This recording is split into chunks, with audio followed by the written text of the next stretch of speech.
Toshkentda uy narxlari qimmatlashib ketdi deyishga shoshilmang.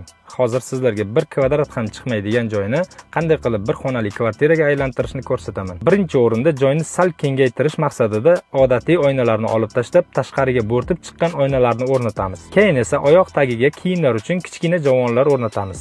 Javondan so'ng oyna oldiga bir kishilik divan o'rnatsak bo'ladi. Oyoq uchiga esa dars stoli uchun shunaqangi ochiladigan barni stol o'rnatamiz. Bu yerda dars qilsangiz va ovqatlansangiz ham bo'ladi. Divanning bosh qismi tepasida esa kundalik kiyimlar uchun shkaf va uning tagidan kitoblar uchun javon qilamiz. Ochiq qolgan joydan unumli foydalanish maqsadida idish-tovoqlar uchun joy va uning ustiga rakvina o'rnatamiz. Uni yoniga esa devorga mahkamlanadigan unitaz o'rnatamiz. Qulaylik uchun esa unitazni MDF panellar bilan yopiladigan qilib qo'yamiz. Uni ustiga esa ovqat pishirish uchun elektr plita o'rnatsak bo'ladi. Tepada bo'sh qolgan joyga esa qo'shimcha shkaf o'rnatamiz. Shunda bemalol ovqat qilish uchun joy yetarli bo'ladi. Divanning oyoq qismi tepasiga esa televizor o'rnatsak bo'ladi.